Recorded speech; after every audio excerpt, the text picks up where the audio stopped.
आज हम स्टार्ट करने वाले हैं क्लास 8 का linear equation in non variable. And ये बहुत ही इंपॉर्टेंट चैप्टर है क्योंकि क्लास 9th एंड 10th में ये बेसिक्स है। एंड अगर हम इसे अच्छे से नहीं समझेंगे तो क्लास 9th एंड 10th में बहुत मुश्किलें होने वाली है। तो इसीलिए बिना किसी देरी के इस चैप्टर को स्टार्ट करने वाले हैं। बट इस चैप्टर में आगे बढ़ने से पहले हम कुछ टर्म्स को समझेंगे, जैसे कि अभी मैं लिखने वाला हूँ एंड इसे आराम से समझाते भी चलूँगा।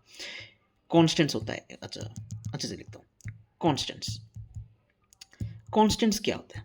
ठीक है, कॉन्स्टेंट्स वो होता है जो कि फिक्स्ड होता है, उसका वैल्यू फिक्स्ड है एंड ये यूजुअली नंबर्स ही होते हैं। ठीक है, जैसे कि 1 हो गया, 2 हो गया, 3 हो गया, ऐसे करते करते इन्फिनिट तक जा सकता है। ठीक है, ऐसे ही एक और टर्म होता है जिसको हम वेरिएबल्स बोलते हैं। ठीक है, वेरिएबल्स वो चीज़ है जो कि फिक्स्ड नहीं है, नॉट फिक्स्ड। ठीक है, एंड इसे हम यूजुअली अल्फ़ाबेट से रिप्रेजेंट करते हैं, जैसे कि ए, बी, सी, ऐसे करते करते एक्स, वाई एंड जेड।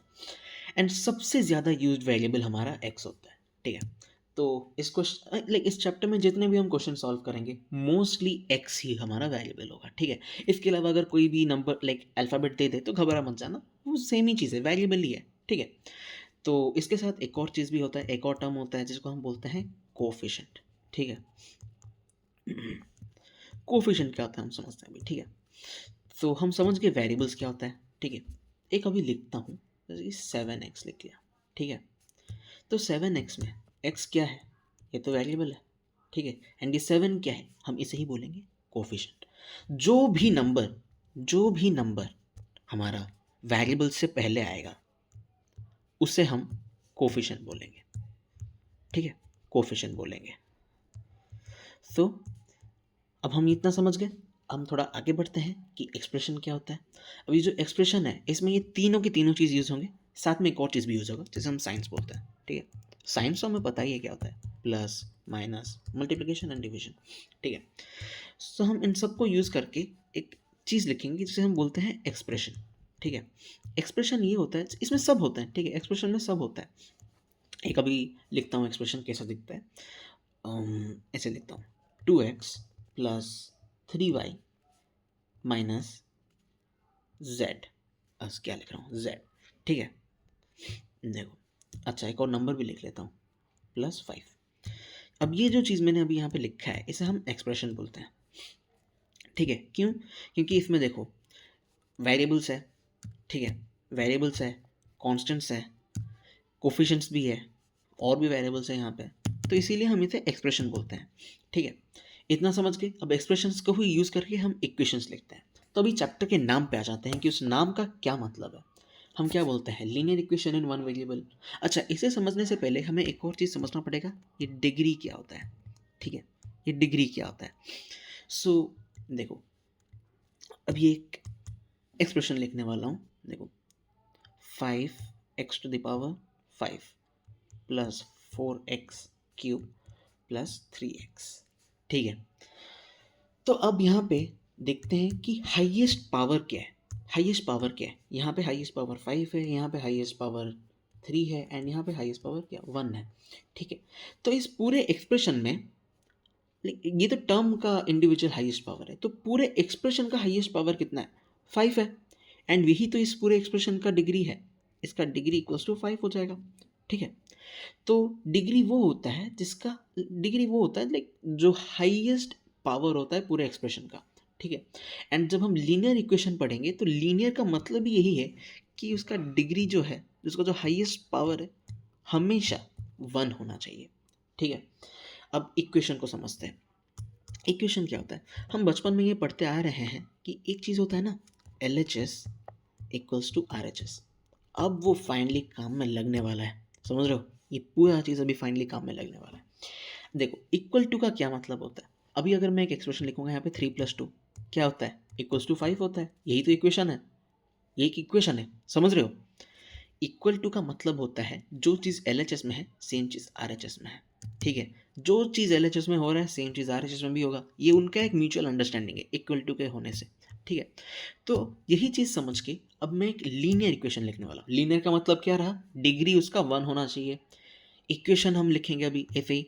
ठीक है, एंड इन वन वेरिएबल। तो अभी मैं हम x के साथ लिखता हूँ, ठीक है, सेम ही चीज़ लिख लेता हूँ ना, ऐसे करके लिख लेता हूँ, 2x plus 3 equals to 5 and यही है हमारा linear equation in one variable.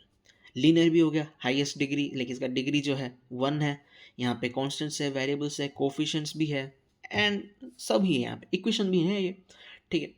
अब हमारा इस चैप्टर का मेन मोटिव है कि हम समझेंगे ये जो x होता है, ये जो x होता है इसका क्या वैल्यू होता है, हमें x का सोल्यूशन निकालना है, तो हमें इसे सॉल्व करना सीखना पड़ेगा इवेंचुअली।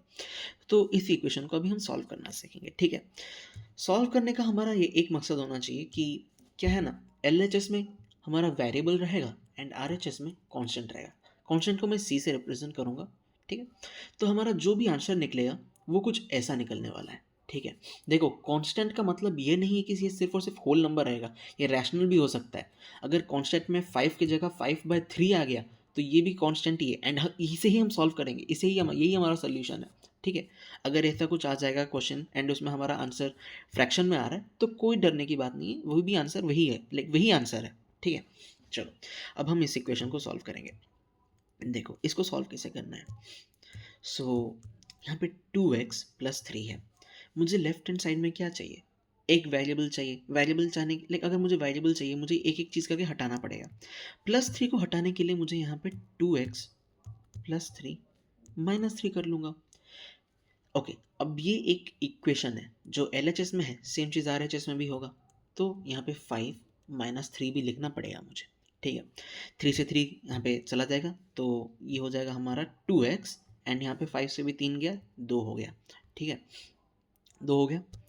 अब हम यहाँ पे देखो ये 2x है, इसका मतलब 2 इंटू एक्स है, तो अगर मैं यहाँ पे डिवाइडेड बाय 2 कर लूँगा 2 एंड 2 तो कट जाएगा ना, समझ रहे हो। तो यही चीज़ करूँगा मैं, यहाँ पे भी डिवाइडेड बाय 2 एंड यहाँ पे भी डिवाइडेड बाय 2, क्योंकि ये इक्वेशन है जो LHS में होगा सेम चीज़ RHS में भी होगा। 2 से 2 कटा 1 आया, यहाँ पे भी 2 से 2 कटा 1 आया, ठीक है। देखो x के साथ 1 मल्टीप्लाई हो रहा है तो उसको 1 लिखने की ज़रूरत नहीं है, हम x ही लिख सकते हैं एंड x इक्वल्स टू 1, ठीक है। सॉल्व हो गया हमारा। अब देखो इस चैप्टर की खूबसूरती यह है कि हमारा जो सोल्यूशन निकला हम चेक कर सकते हैं कि हमारा आंसर सही है या नहीं, ठीक है। देखो देखते हैं कैसे करेंगे। x का हमारा वैल्यू क्या निकला, 1 निकला, तो इसी इक्वेशन में उस x का वैल्यू डाल के देखते हैं, ठीक है। क्या होगा, 2 x की जगह 1 लिखूंगा, 2 इंटू 1 प्लस 3 इक्वल्स टू 5 है, ठीक है।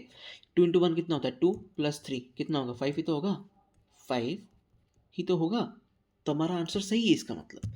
तो हमने जो इतना मुश्किल से इक्वेशन सॉल्व किया वो हमारा सही निकल गया, ठीक है। अब ऐसे ही एक और क्वेश्चन सॉल्व करने वाले हैं हम लोग, एक और इक्वेशन अभी मैं लिखने वाला हूँ, ठीक है, ध्यान से देखना। ये चलो 10x प्लस 8 इक्वल्स टू 18, ठीक है। अब इस इक्वेशन को सॉल्व करेंगे, इसको सॉल्व करेंगे तो 10x प्लस 8 है, यहाँ पे -8 होगा ताकि ये 8 हट जाए यहाँ से, एंड जो चीज़ LHS में होगा सेम चीज़ RHS में भी होगा। सो 8 से 8 गया तो यहाँ पे सिर्फ और सिर्फ 10x बचेगा एंड यहाँ पे 18 में से 8 चला जाएगा तो 10 बच जाएगा। एंड अभी यहाँ पे हम डिवाइड कर लेंगे 10 के साथ, तो यहाँ पे 10 10 कटा, यहाँ पे भी 10 10 कटा, x का वैल्यू 1 आ गया, ठीक है। तो ऐसे हम एक इक्वेशन को सॉल्व करना सीख चुके हैं। बट देखो अब यहाँ पे हमें थोड़ा लंबे स्टेप्स लिखना पड़ रहा है, देख रहे हो यहाँ पे +8, यहाँ पे -8 करना पड़ा, यहाँ पे 18 के साथ भी फिर से -8 करना पड़ा। बट अगर हम यहाँ पे देखें एक बहुत ही आसान तरीका यूज़ करके हम इसी रूल को ही फॉलो करेंगे, ठीक है। बट उसके लिए हम एक शॉर्टकट मेथड यूज़ करेंगे जो कि टीचर्स भी समझ ही जाएंगे ऑफ कोर्स, क्योंकि ये बुक का ही पार्ट है, ठीक है। ये ट्रिक्स है, इस ट्रिक से हमारा बहुत ही वैल्यूएबल टाइम बच सकता है, इसीलिए ये ट्रिक्स बनाया गया है, ठीक है। एक हम टेबल अभी बनाएंगे, उस टेबल को अच्छे से याद रख लेना चाहिए मेरे हिसाब से, ठीक है। यहाँ पे टेबल बना दिया है, अब यहाँ पे लिखते हैं plus minus minus minus plus,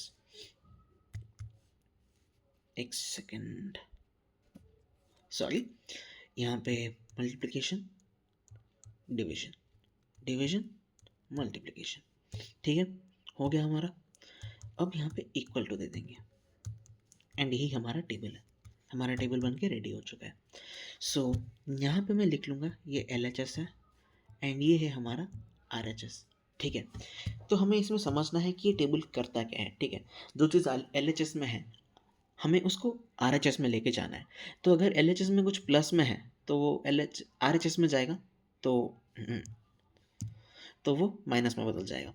अगर कुछ LHS में माइनस में है तो वो प्लस में बदल जाएगा। ठीक है, एंड अगर कुछ मल्टीप्लिकेशन में है वो सेम चीज़ अगर LHS में से RHS में जाएगा तो वो डिवीजन में, एंड डिवीजन अगर LHS में है तो RHS में वो मल्टीप्लिकेशन में बदल जाएगा। तो इसी टेबल को याद में रखते हुए हम एक और अभी क्वेश्चन सॉल्व करने वाले हैं। ठीक है, या फिर सेम ही क्वेश्चन सॉल्व करना, चलो सेम क्वेश्चन सॉल्व करके देखते हैं। इस क्वेश्चन क्या था हमारा, 10x प्लस 8 इक्वल्स टू 18। ठीक है, सो इस क्वेश्चन को हम ऐसे सॉल्व करेंगे। यहाँ पे सिर्फ और सिर्फ 10x लिखेंगे क्योंकि हम इस प्लस 8 को यहाँ पे लेके जा रहे हैं। तो यहाँ पे 18 माइनस 8 होगा। क्यों? क्योंकि यहाँ पे प्लस था तो यहाँ पे अगर जाएगा तो वो माइनस में बदल जाएगा। ठीक है, सो 18 माइनस 8 10 हो गया, एंड ये 10x यहाँ पे है। ठीक है, 10x 10 मल्टीप्लाइड बाय x होता है, इनटू है, इसका मतलब LHS में से RHS में जाएगा, डिवीजन में बदल जाएगा।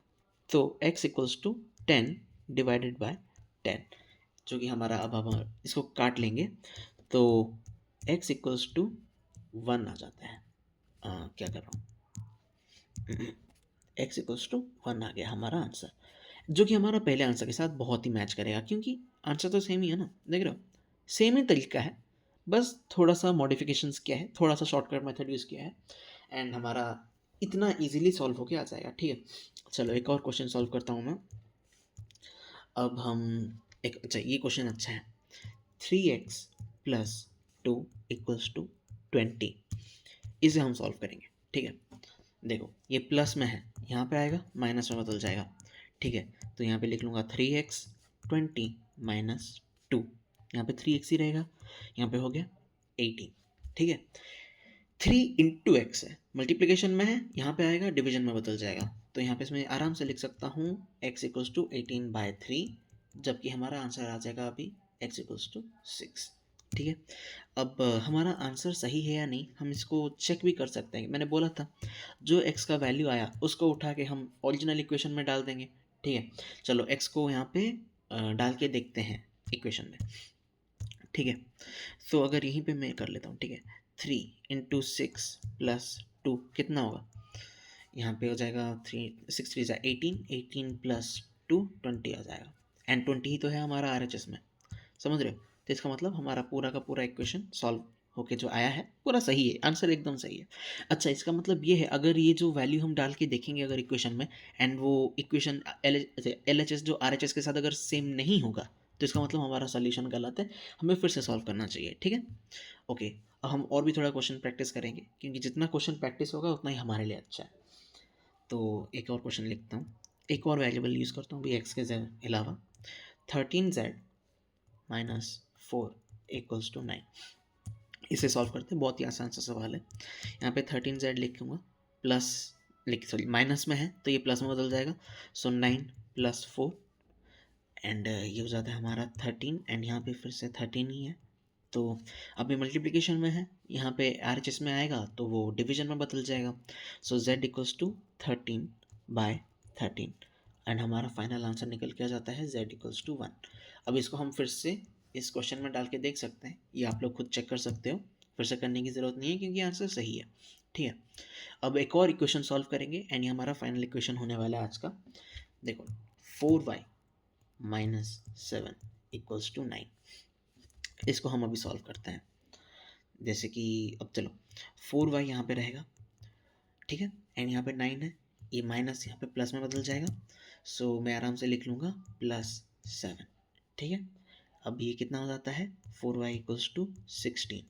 ठीक है, अगर ये 16 है, सो देखो 4 इंटू y है, यहाँ पे मल्टीप्लिकेशन है तो LHS से RHS में जाएगा, डिवीजन में बदल जाएगा, तो 16/4, एंड कट पिट के 4 आ रहा है, तो हमारा आंसर होगा y इक्वल्स टू 4।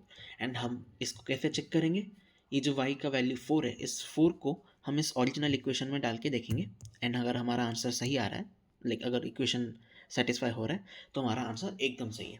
ठीक है, सो इसे हम इस चैप्टर को पूरा समाप्त कर सकते हैं क्योंकि इसमें बस इतना ही है, एंड अगर इसको हम लाइक बड़े बड़े क्वेश्चन में इजीली अगर हम अप्लाई करके सॉल्व कर लेंगे तो बहुत ही ईज़ी होगा एंड इस पूरे चैप्टर में ज़्यादा से ज़्यादा सिर्फ़ और सिर्फ़ प्रैक्टिस की ज़रूरत है। सो इसी के साथ ये पूरा चैप्टर ख़त्म होता है। आप सबका थैंक यू ये पूरा लेसन को देखने के लिए, पूरे लेक्चर को देखने के लिए आप सबका बहुत-बहुत शुक्रिया।